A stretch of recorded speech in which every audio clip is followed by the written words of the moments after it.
We are the slow reading virtual book club that alternates works by Eudora Welty with works by authors connected to Welty in some way.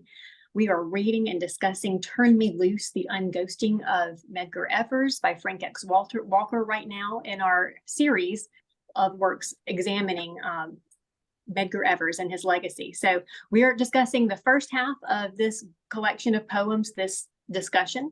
And my name is Jessica Russell. I'm with the Eudora Welty House and Garden, and I am joined once again by Suzanne Mars, Eudora Welty's biographer and friend, Professor Emerita of Millsaps College.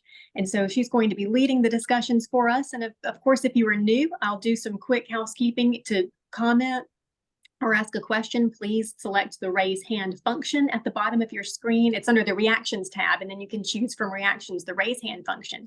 Suzanne and I will be looking for your raised hands throughout the discussion. And also, I will mention at the beginning and at the end that we'll have Mr. Walker with us for a virtual appearance next week for our discussion on October 2nd. So if you'd like to ask a question to Frank Walker, you'll be given that opportunity next week. We just ask that you submit your questions in advance so we can choose from the list and in case there are duplicates. So please submit questions to us by responding to your Welty at Home email by September 29th, and we'll have them ready for you for the October 2nd meeting with Frank Walker, where we will continue to discuss the second half of his book.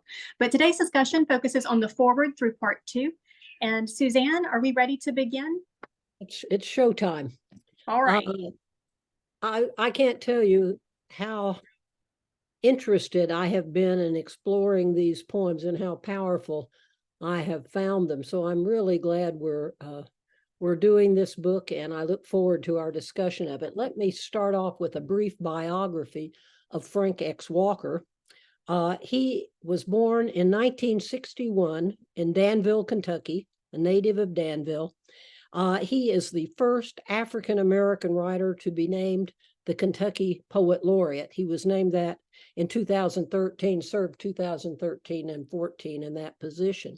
He has published 10 collections of poetry, including the one we're reading, the collection we're reading, Turn Me Loose, The Unghosting of Medgar Evers, which won the 2014 NAACP Image Award for Poetry and the Black Caucus American Library Association Honor Award for Poetry.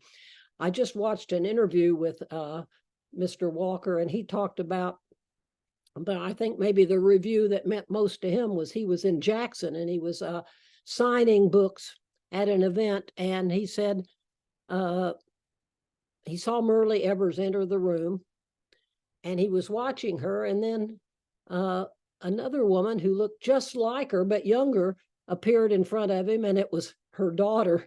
And she said to him, "Just a minute, I think my mother wants to see you." And Myrlie Evers came over, and he got up and went out in front of the table where he was signing, and she embraced him and held him in a warm embrace. And he said that what meant the world to him. Myrlie Evers hugged me, he said. So he was mighty pleased by that. So that's a great award for that book. He is also the author of Buffalo Dance, The Journey of York, about an African-American man on the Lewis and Clark expedition, winner of the 2004 Lillian Smith Book Award, and the author of Isaac Murphy, I Dedicate This Ride, about an African-American jockey, which he adapted for the stage and for which he won the Paul Green Foundation Playwrights Fellowship Award. His poetry about Isaac Murphy was also staged and filmed and has been seen at the Contemporary American Theater Festival in Shepherdstown and at the Message Theater for the 2015 Breeders' Cup Festival. He is a fan of action figures, comics, and memorabilia, and has curated a show called We Wear the Mask, Black Superheroes Through the Ages, which has been seen at the Lyric and Cultural Arts Center in Lexington in 2015, and at Purdue University and at Western Carolina University. He was voted in the Oxford American one of the most creative professors in the South, and he is the man who coined the term Afrolatia and co-founded the Afrolachian Poets group, subsequently publishing a collection with that title, a collection of poetry with that title.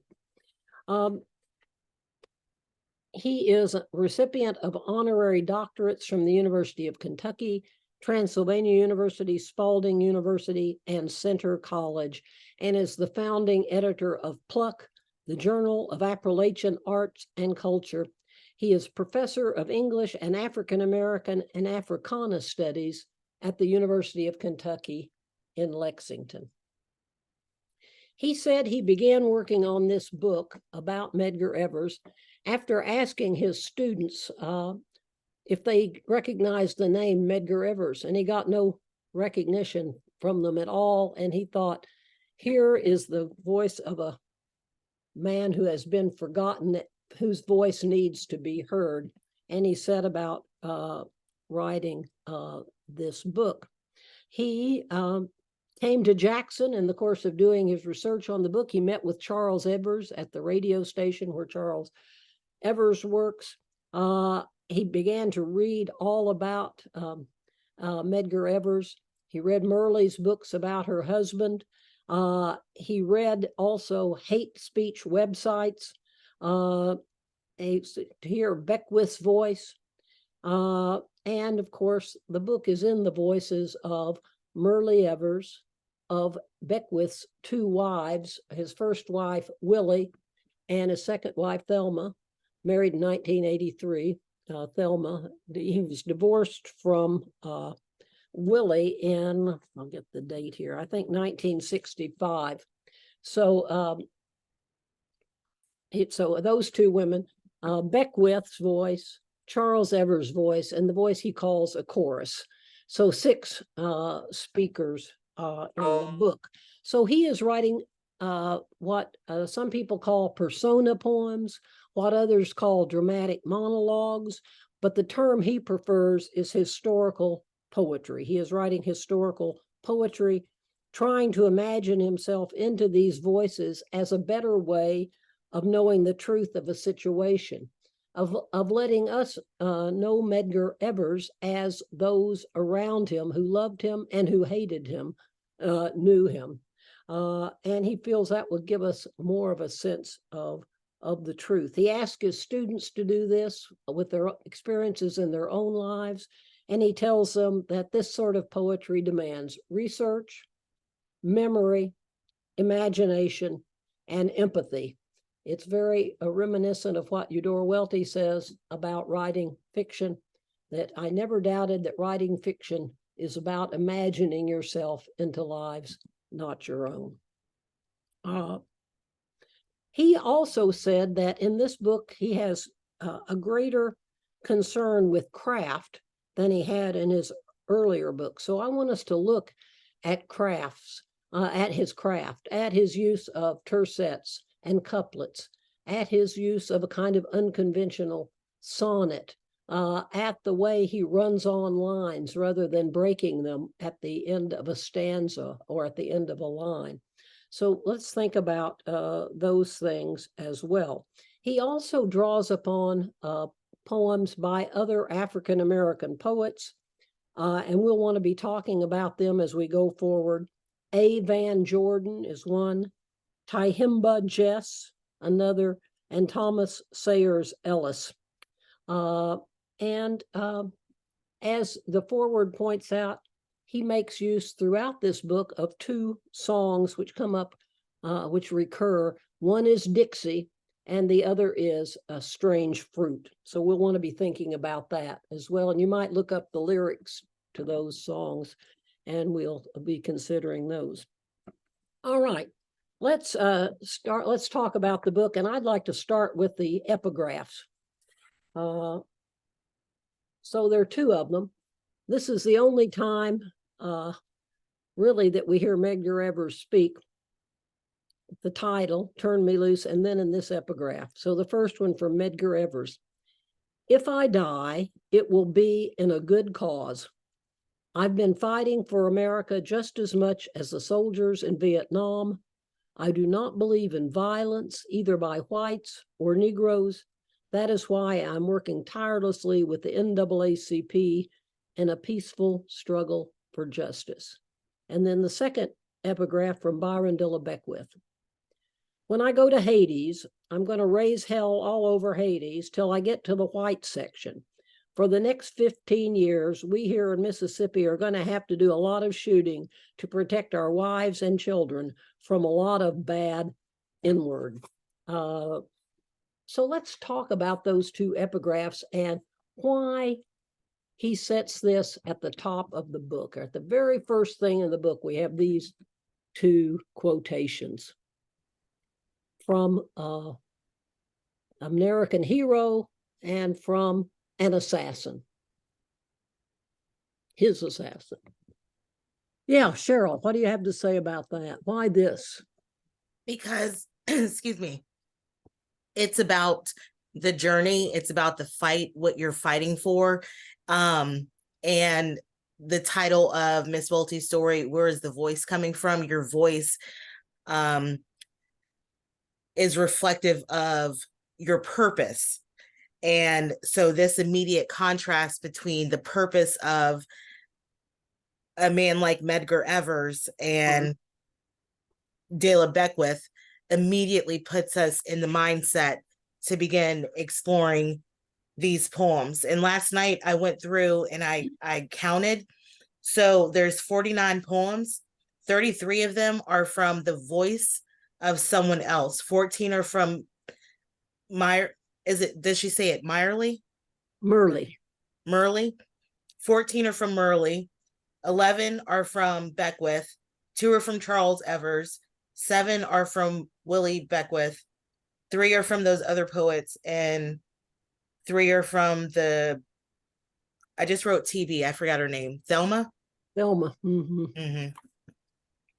Yeah, so he's setting up an opposition here. What do these two men represent? And he's giving us that at the start. Okay, Susan.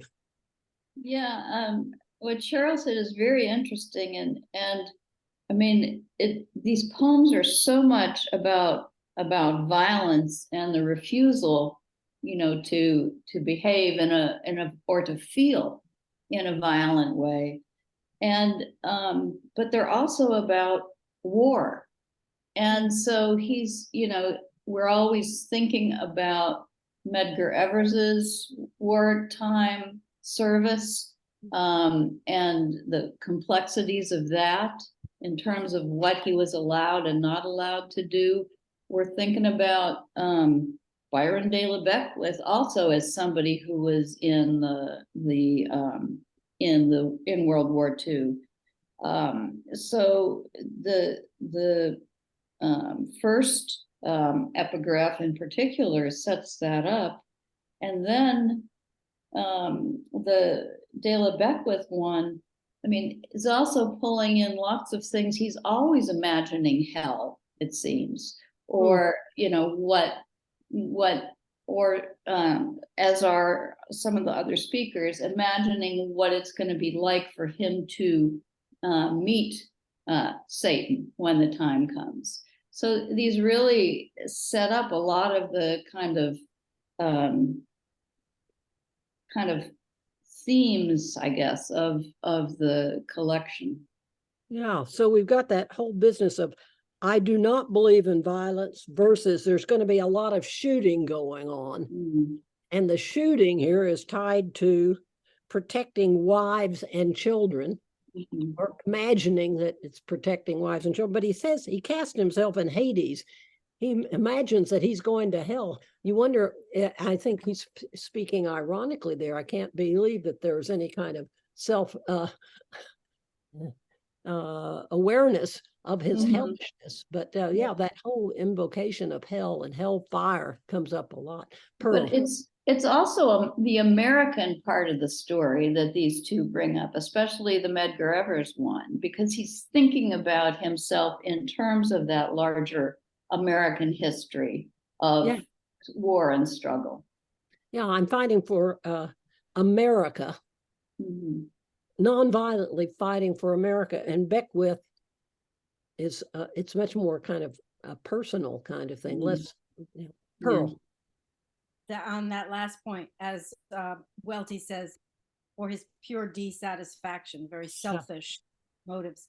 To me, two things guided my looking at the epigraphs, and one from the introduction written by the Spelman College professor. Michelle And- Haidt.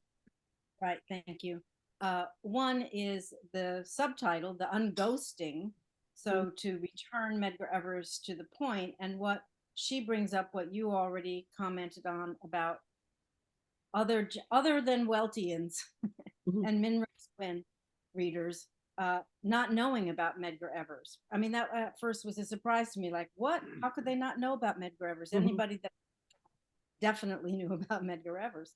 But so having his voice there unghosts him right away and makes him known right away. You can't ignore that. And then the second thing that she quotes is from Taylor Branch's study, that because that the language of racism changed, instead of calling this a lynching, and it's called an assassination. And I think about how if it had been called a lynching at the contemporary times for those trials, it would have been even more difficult to have a hung jury, because lynching would be a keynote, whereas assassination tried to put it, it gave them an excuse. I mean, they weren't assassins, they were lynchers in a sense. Anyway, I was just thinking about those two things, and you get a clear, beautiful sense of each of these men with those epigraphs, you know, their heart and their souls. Yeah. And the book is going to be an effort to know the man who has been denied recognition. And so he gets the first one. And we're going to know him through other perspectives, but we are going to come to know him. We're going to bring him into our awareness. Yeah. John. This is related to what the comment Pearl made about how can we not know about Medgar Evers, and I and I agree about that. First of all, I agree with it. The when I learned about his life, he really became a hero for me, and I can't help but feel, frankly, that in a large part of America, there is a conscious effort to try to make us or help us forget about that period of time. And there's one of these poems that's attributed to, it's one that's attributed to Merle Evers and her perspective about that if we don't remember him, he's being killed twice. And I couldn't agree with that more. And we, without becoming a crusader,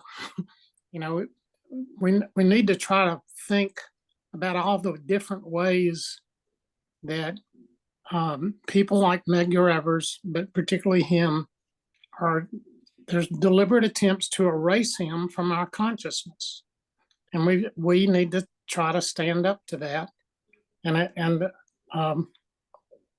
which is what it seems to me that Mr. Walker's done, and in writing this book, and is a great response to, the fact that when he asked who Medgar Evers was in his class, nobody had ever heard of him.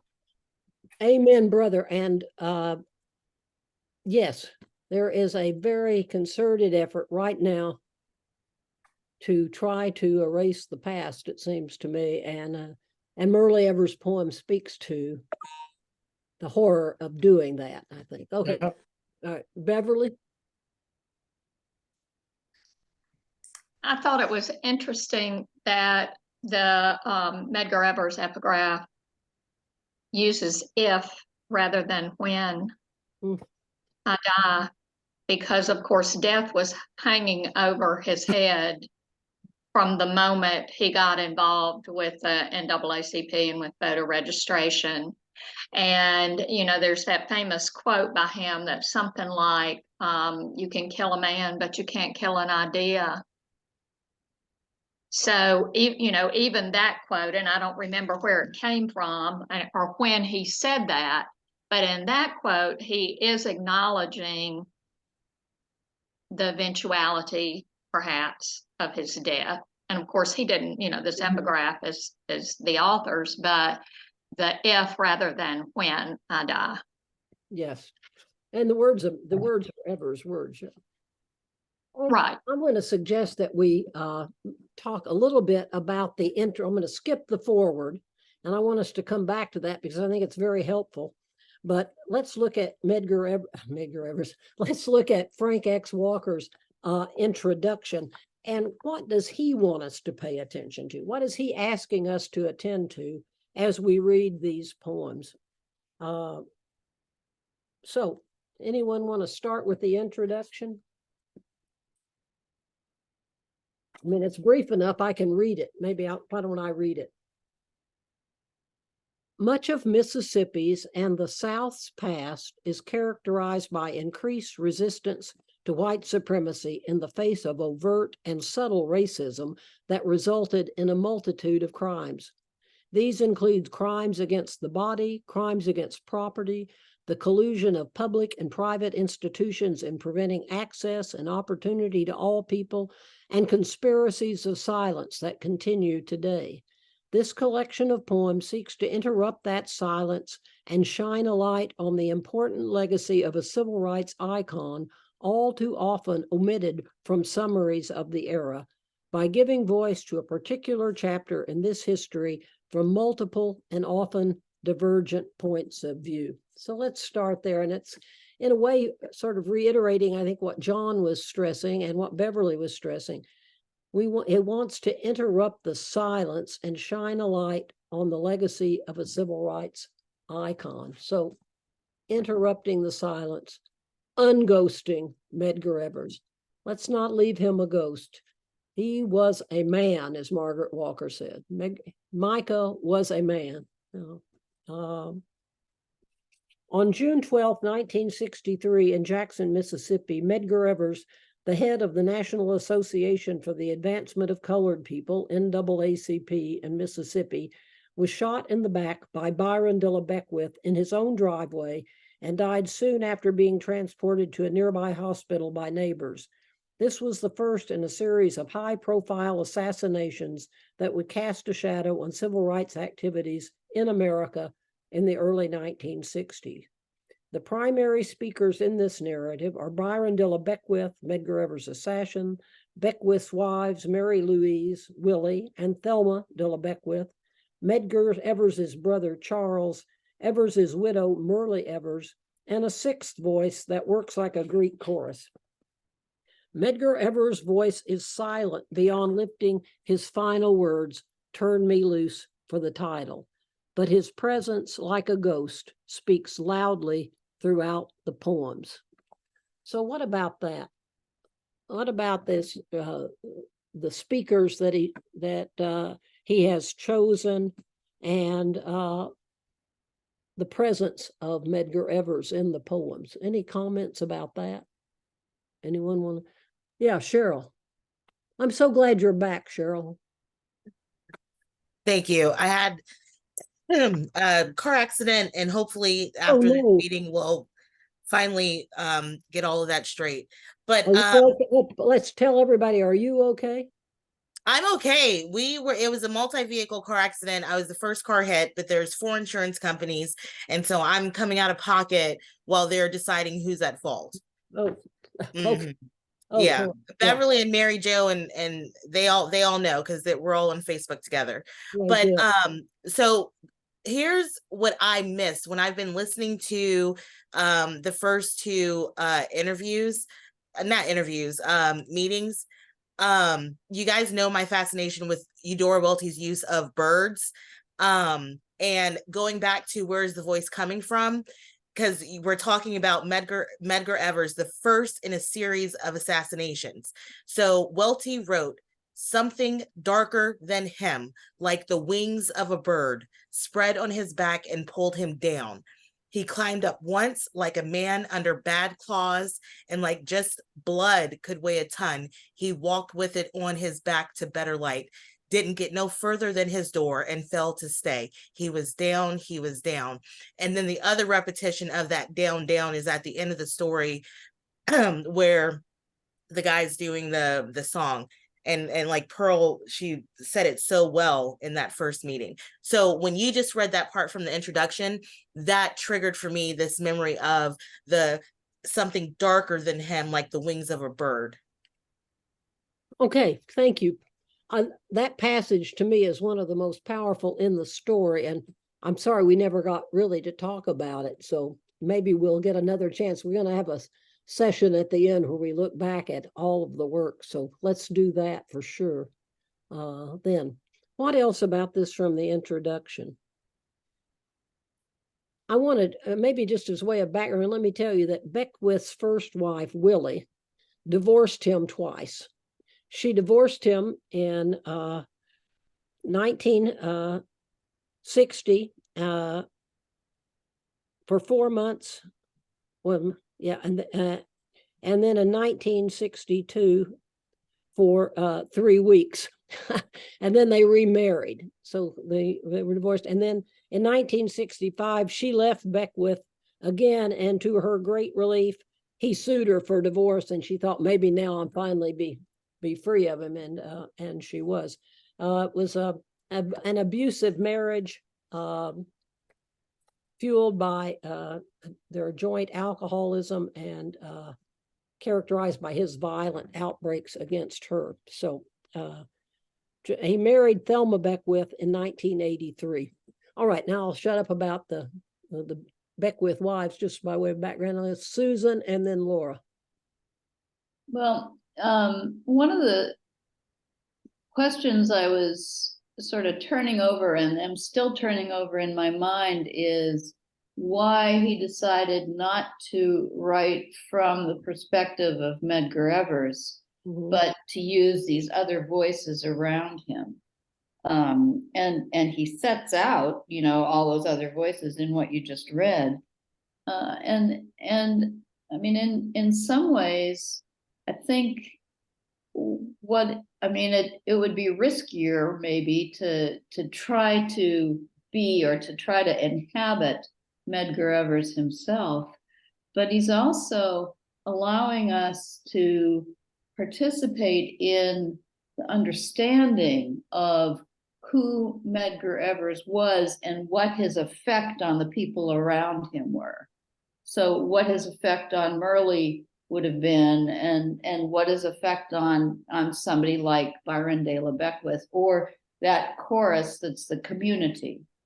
So I think this is a real important question. Why not Medgar Evers? Why not give Medgar Evers a voice? And I'll say what I think first, but let's see what Laura says, and then I'll say what I think.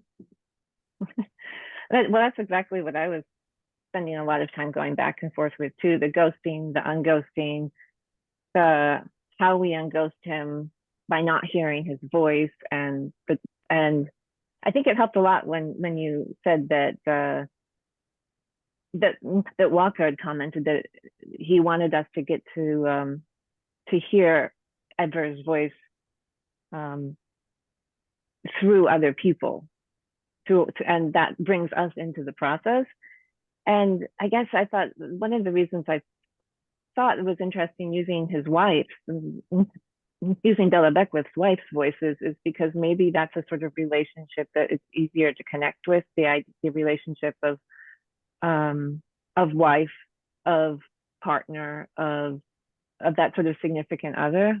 Rather, so I was kind of wondering what everyone thought about that in terms of specifically the wives, especially the poems that have to do with love, because you talked about how there's violence and there's protection, but I was really struck by the poems about love.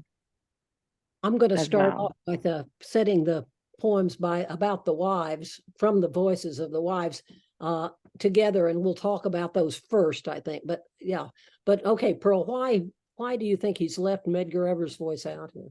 I think it's a bit of irony in the sense that Medgar Evers did speak. He was able to be on TV. We have, information about him, but we weren't listening.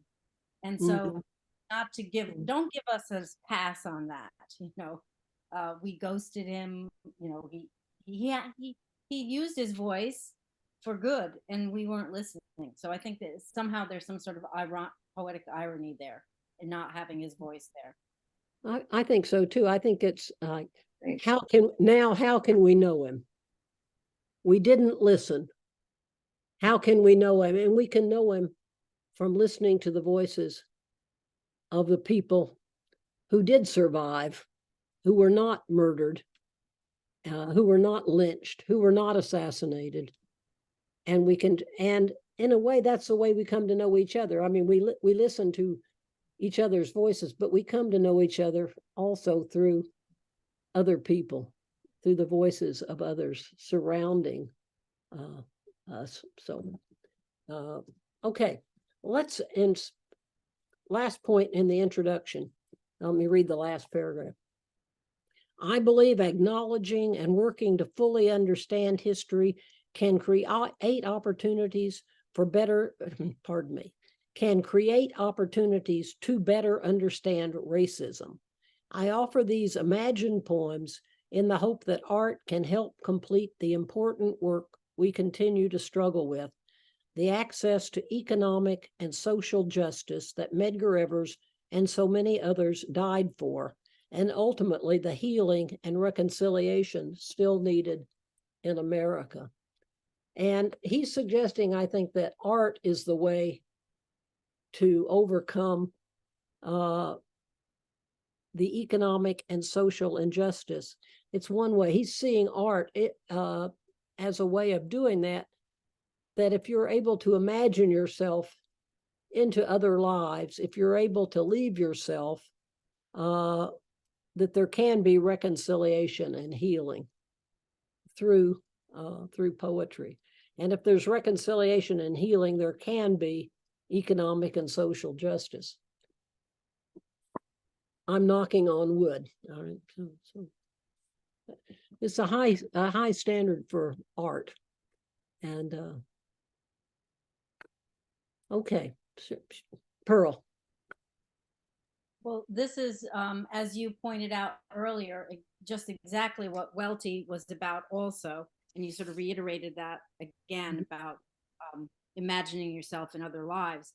But Welty also says that in Place and Fiction, when she starts out about in times, she says art is the best way that nations and people can speak and communicate to one another. I use the quote all the time, but I can't place it right now. Oh, I'd like to, I don't know that I'll look again at Place and Fiction. I'll go downstairs and find it so I can offer it later. And I was also thinking of the introduction to One Time, One Place. It's about parting a veil, that invisible shadow that falls between people. So we need to part that veil. Okay, let's talk about the poems, and let's start off with the first poem in the book, and then we'll look at poems by Willie and Merle in juxtaposition. So the first poem, What Kills Me? Merle Evers. When people talk about the movement as if it started in '64, it erases every body who vanished on the way home from work or school and is still listed as missing. It erases the pile of recovered bodies, some burnt, shot, dismembered, some beaten just beyond recognition. It mutes every unsung voice in Mississippi that dared to speak up, fully understanding the consequences. When people talk about the movement as if it started in '64, it erases his entire life's work. It means he lived and died for nothing. And that's worse than killing him again. Okay, what about this poem stands out to you? Anyone want to talk about this poem in Merle Evers' voice? Cheryl?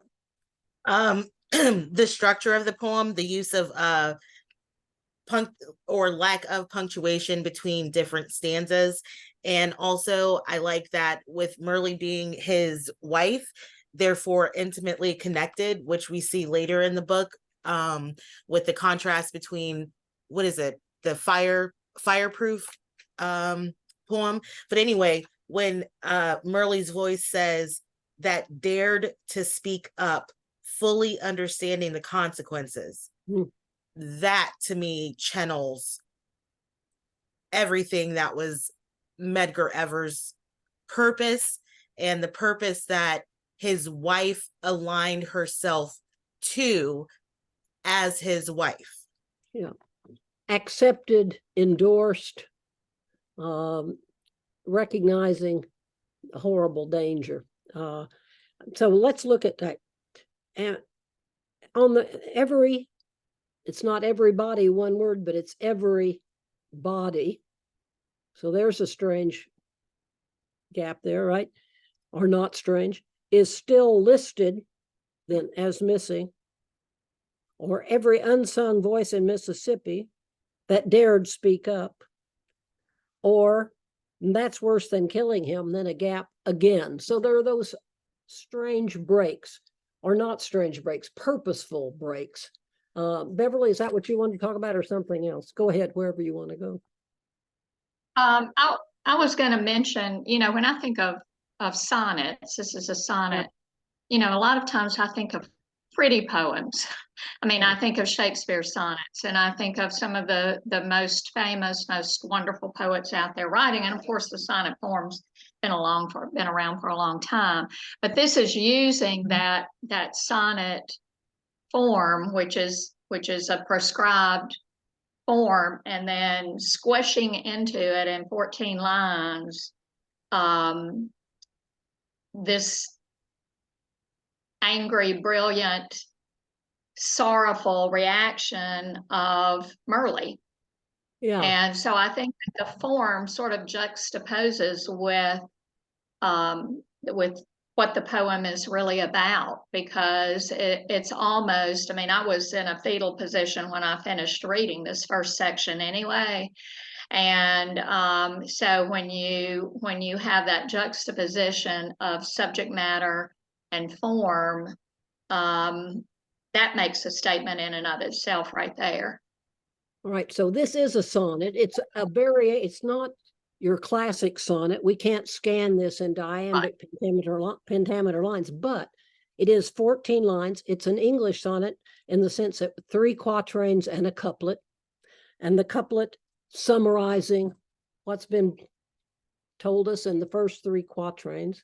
And as Beverly points out, a lot of times sonnets have been associated, not always, but with love poetry.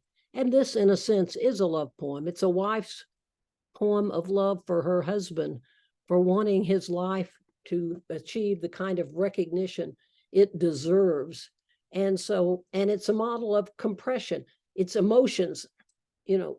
She's holding them in. She's compressing them, and the form embodies that restraint, that intensity of feeling, I think. So using the sonnet, I think, is and using it in an unconventional way is really powerful. Yeah. John and then Susan. The 64 is Freedom Summer. Right. And also, isn't that the Voting Rights Act as well? Wasn't the Voting Rights That's Act? 65, I think. That's adopted in 65. But the Freedom Summer is in Pike County. I lived in Pike County in 64, and I don't want to talk about 64. I want to get back to before that. But in 64, every Black church in Pike County was bombed. Every one. In 63, these sentences that follow that in the first and the second verses of the sonnet, it erases everybody who vanished on the way home from work. It's my understanding that Medgar Evers kept a list of those people who disappeared, and that he went all over the state investigating murders and disappearances and lynchings, and that was not within the purview of his job with the NAACP. That's not why they had hired him. And the other thing, it's my understanding, going on down, it erases, let's see, the pile of recovered bodies. It mutes every unsung voice of Mississippi that dared to speak up. He was also doing a lot of work. Even though he was the field secretary for the NAACP, he was doing much more work than just establishing branches all over the state. He was cooperating with groups like COFO and the Southern Leadership, Christian Southern Leadership Conference. He was working with Martin Luther King. And that was really not only outside the purview of what he was doing, what the NAACP wanted him to do, wanted him to do on their behalf. They did not want him to cooperate with those other groups. And he met secretly with people like Martin Luther King and Robert Moses, and helped them in whenever he could, however he could. And I think that is, again, a remarkable part about his life. I mean, I almost think of him as Moses and Aaron combined.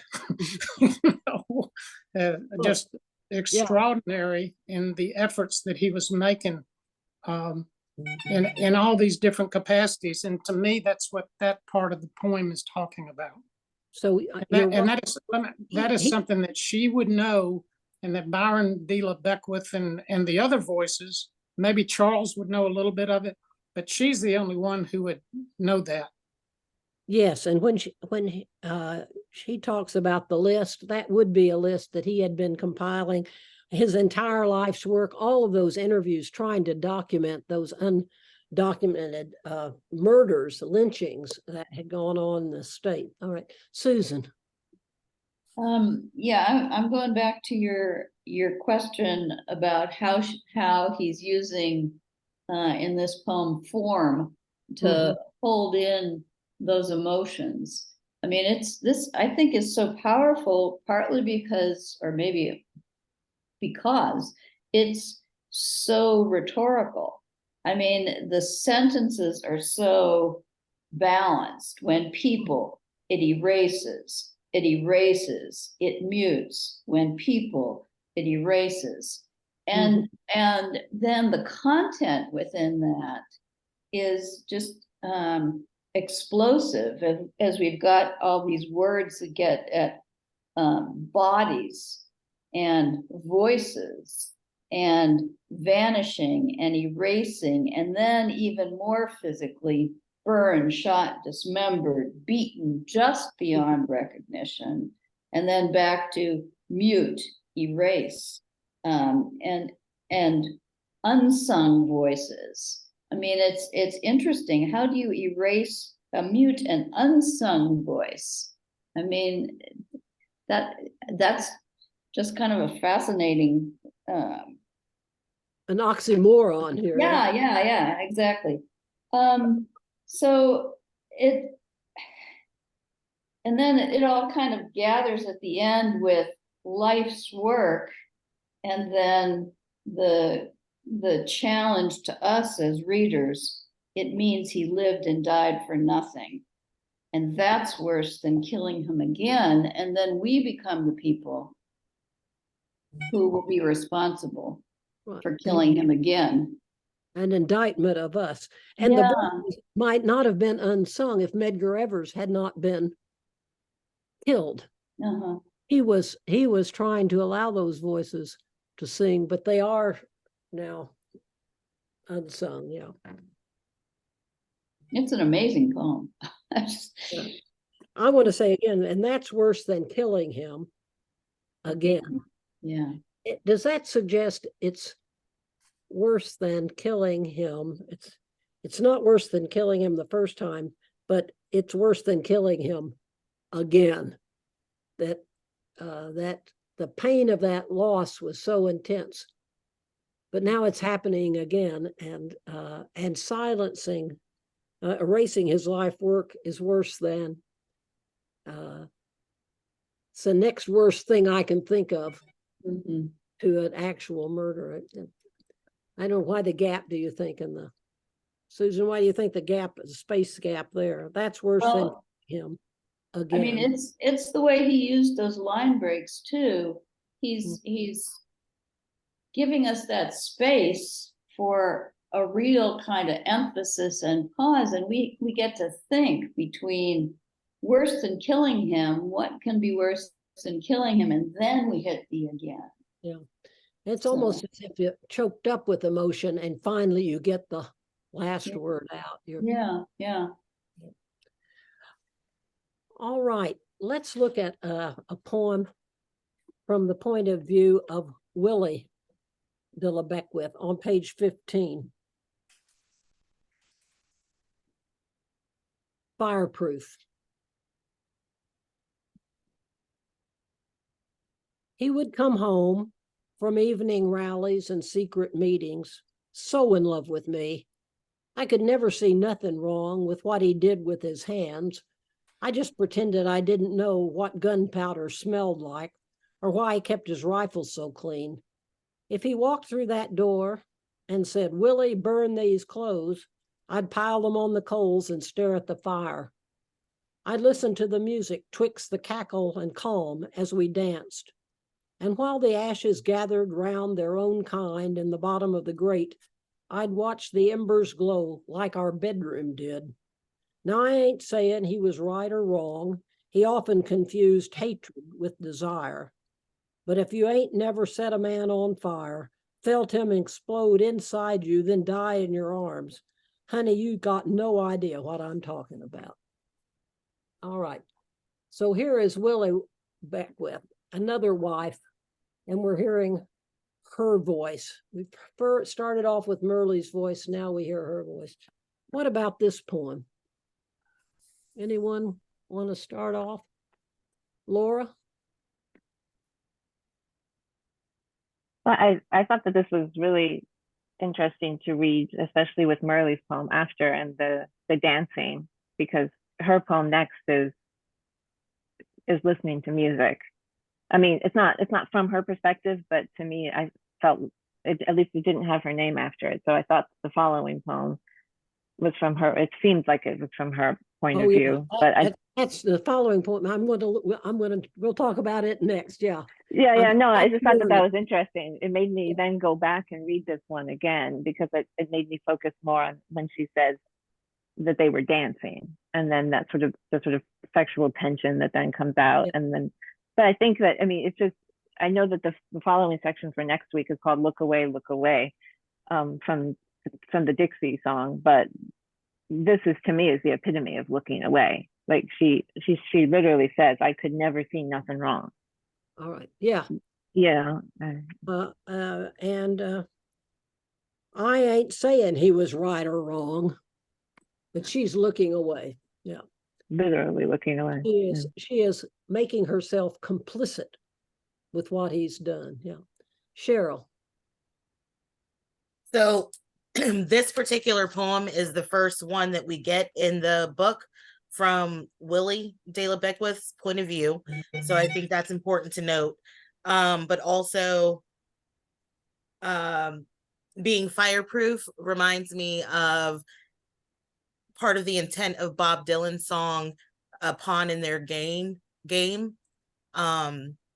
because she's able to look away, because she's able to participate in this class of people who don't have to acknowledge the oppression and the lack of freedom in the segregated South. And then that last, I do know like John Donne's sonnets, like I'm familiar with that, but so looking at the form, this last stanza, but if you ain't never set a man on fire, how that could be also like the lynching, but it's also love, sex, the pretty much the closest you can get to another human being outside of like being a mom or a dad. It's just, it's a huge contrast to feel someone explode inside you, then die in your arms, but you set them on fire. It's like, it's such a contrast. They're sort of the Renaissance use of the word die. They're associated with sexual experience, but also, as you say, with lynchings.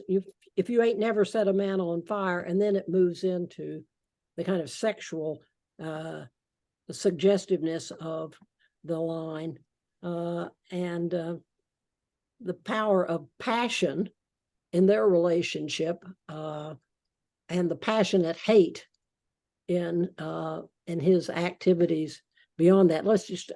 We've got tercettes here, and we might want to think about why she's written this, and Mr. Walker has written this in tercettes. Adrian. Yes, I agree with Cheryl. That was the first thing that jumped up to me, and it also made me think of James Baldwin, who wrote if you haven't read his introduction, it's, I think, Notes for Blues, to the print version of his play Blues for Mr. Charlie. He talks specifically about going on some of those fact-finding missions with Medgar Evers, and being followed by police cars. So the gentleman earlier who was alluding to that, he is very, very personally connected to Medgar Evers, James Baldwin, and the going to meet the man very much. I mean, the lynching victim in that story is burned, and it's all the very, to me, very icky, like sexual the interconnectedness of the sexual passion and the racialized violence is I think probably a deliberate parallel on Frank X. Walker's point. I also It comes up over and over again. It's not only here. So he's linking the racism with this kind of sexism, and with and definitely the role of the white woman in that violence and the sexual insecurity, I think, as well. Right. What struck me too is the space between fire and proof. I mean, obviously we talked a lot about fireproof as the adverb, but the separation between fire and proof is, anytime poets do little things like that with spacing, I find it very interesting and usually pretty meaningful.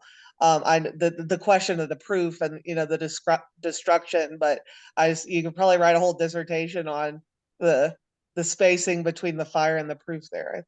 Yeah, and the proof here is being fired, it's being burned. Yeah, Pearl. One simple, I think very simple idea about the tercettes is you have three voices here. You have Willie, you have Beckwith, and you have Medgar Evers, or Merle Evers. So that's like I said, very simple, but I'm thinking about threes, why 3 lines, and so on. I was thinking of it in a slightly different way, that in this poem we have Willie, we have Beckwith, and we have his passion for racist causes. And in her marriage, it's not a marriage of 2, it's a marriage of, there are 3 people in this marriage.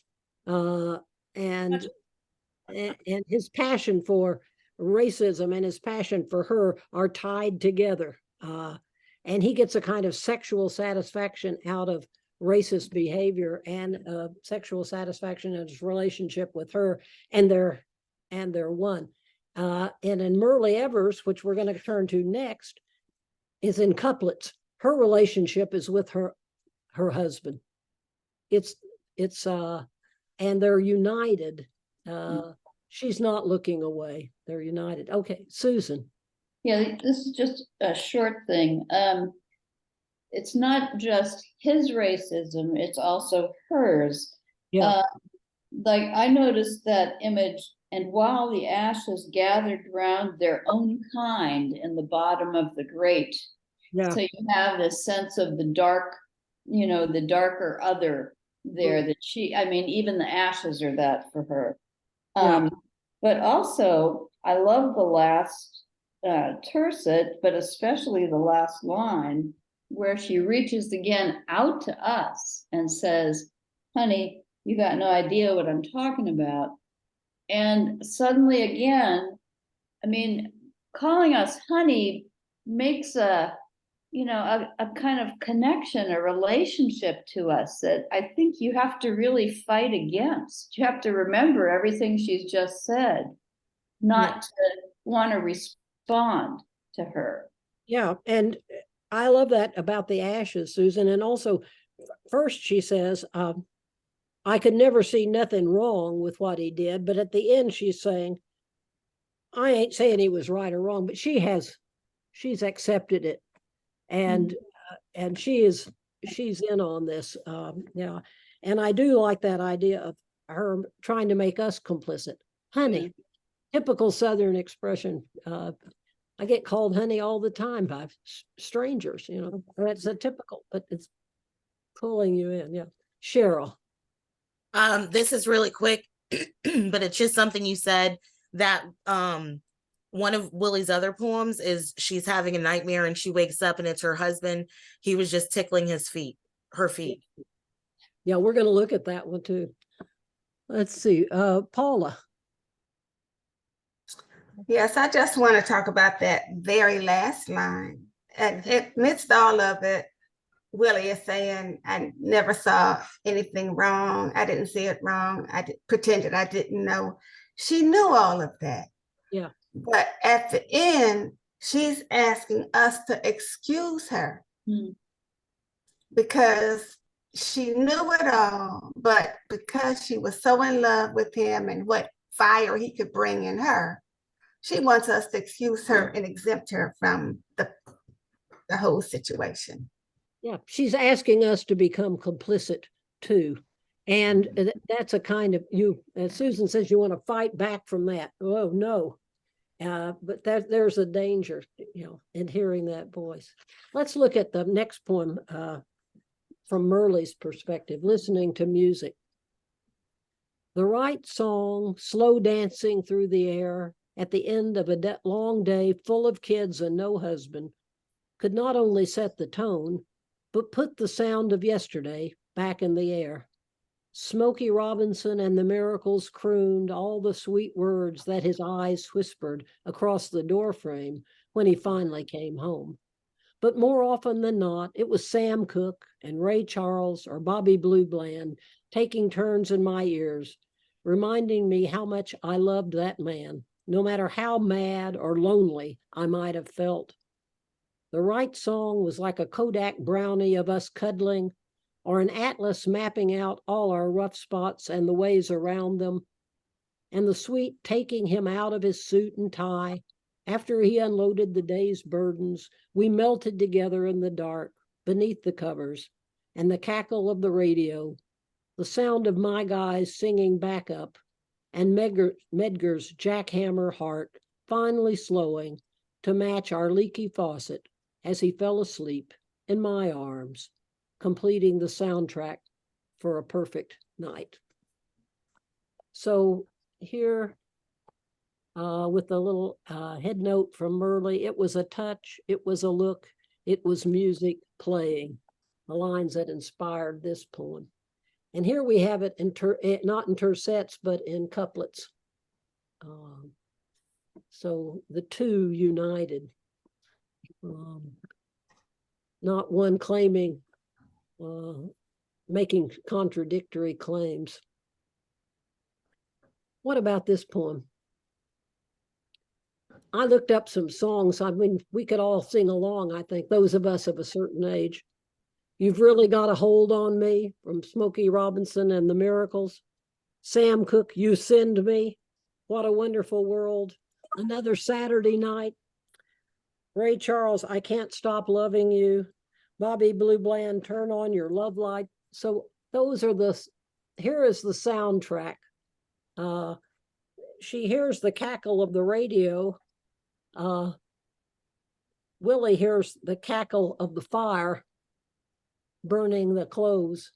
Here it's the static on the radio, but the beautiful, the love songs that are behind it. Yeah, Cheryl.